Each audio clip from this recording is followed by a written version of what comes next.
Salam, hər vaxtınız xeyir olsun əziz izləyicilərim.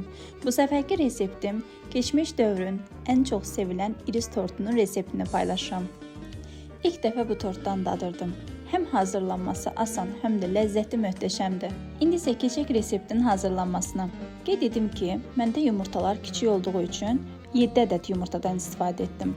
Ancaq əsl reseptdə 6 ədəd yumurtadan istifadə olunur. Yumurtaların üzərinə şəkər tozunu da əlavə edib mikserlə köpüklənib ağarana qədər çalıram. Qeyd edim ki, reseptdə istifadə etdiyim ərzağın miqdarını videonun açıqlama bölməsində qeyd etmişəm. Yumurtalar ağarıb, həcmi artdıqdan sonra üzərinə 3 xörək qaşığı bal, 4 xörək qaşığı kakaonu da əlavə edib mikserlə çalmağa davam edirəm.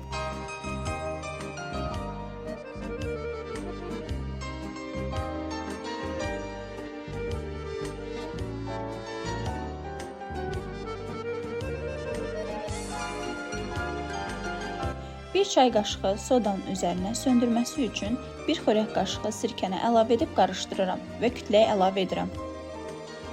250 qram unu 2-3 dəfəyə hissə-hissə əlavə edib mikserlə çalıram.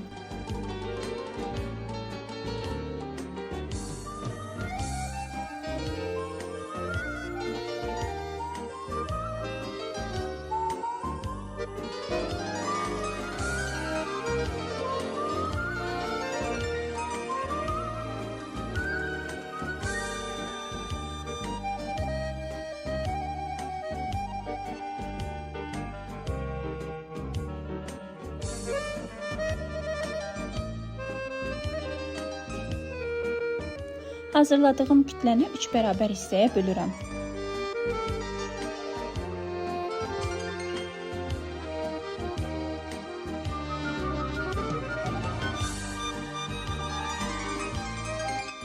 Hər hissəni yağlı kağız sərilmiş soba listinə əlavə edib bərabər olacaq şəkildə yayıram.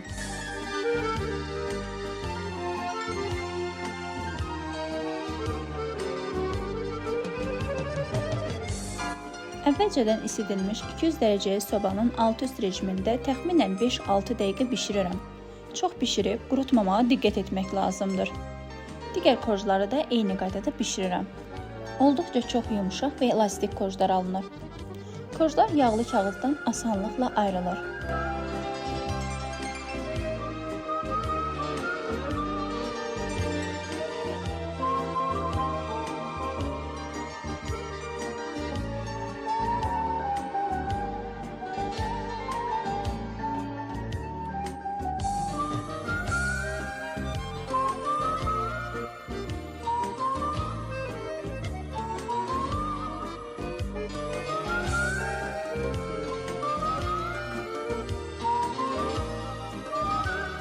Bişən soyuyan korjları üst-üstə yığıb, kənarlarının səliqəli olması üçün kəsirəm.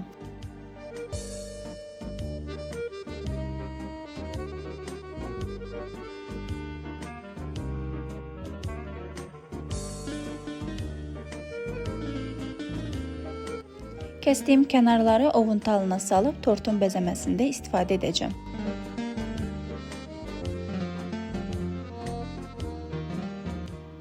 Mən tortun daha hündür olması üçün hər korju 2 hissəyə bölürəm.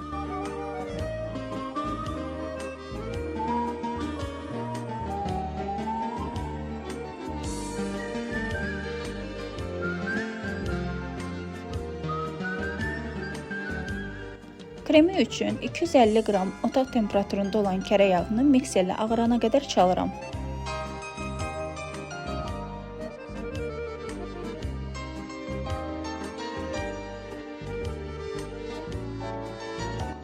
Üzərinə bir paket vanilini də əlavə edib çalmağa davam edirəm.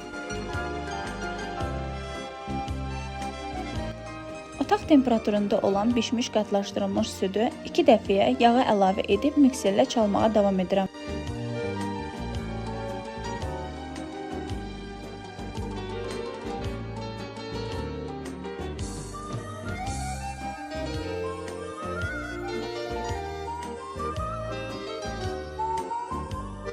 Ardıca 1 xörək qaşığı kakaonu da əlavə edib tam qarışana qədər mikserlə çalıram.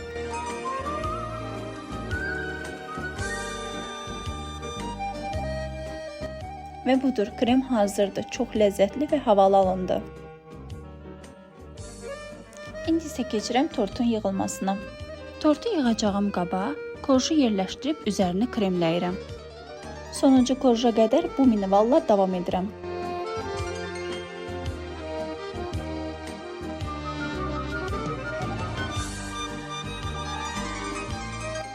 Tortun üzərinə qoyacağım korju isə üst hissəsini alta, alt hissəsini isə üzərinə gələcək şəkildə yerləşdirirəm.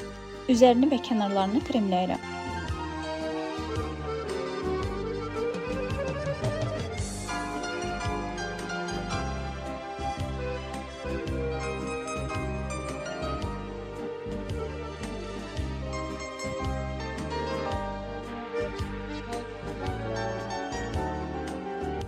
Kənarlarını ovuntu ilə bəzəyirəm.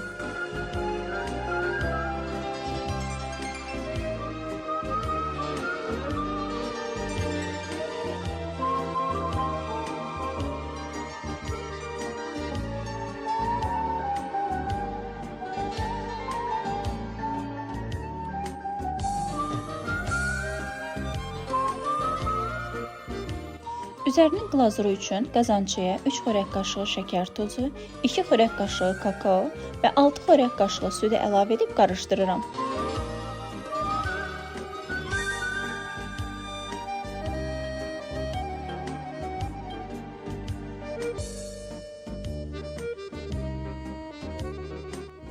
Qazançanı ocağa yerləşdirib qaynayana qədər qarışdırıram. Qaynadıktan sonra üzərinə 10 qram kərə yağını əlavə edib kərə yağı əriyənə qədər qarışdırıram. Və ocaqdan götürürəm. İlk 2-3 dəqiqə istiliyə çıxdıqdan sonra tortun üzərinə əlavə edirəm. Glazuru tam şəkildə tortun üzərinə əlavə etmirəm. Qaşıqla bu halda forma verirəm. Əsl iris tortunun bəzəyi məhz bu şəkildə olur. Çalışdım ki, mən də ona uyğun edim. Tortu ümumiyyətlə bir gecə soyuducuda saxlamağınız daha məsləhətlidir, ancaq məndə vaxt olmadığına görə ən azı 3-4 saat saxlaya bildim. Və ona baxmayaraq olduqca da yumuşaq və ləzzətli alındı. İlk dəfə hazırlamağıma baxmayaraq çox ləzzətli alındı. Həm tortun korju, həm də ki kremi çox ləzzətlidir. Həm hazırlanması asan, həm də ləzzətli, möhtəşəm. Daha nə olsun? Videomu sona qədər izlədiyiniz üçün təşəkkür edirəm. Video ilə bağlı fikirlərinizi şərhdə mənimlə bölüşməyi unutmayın.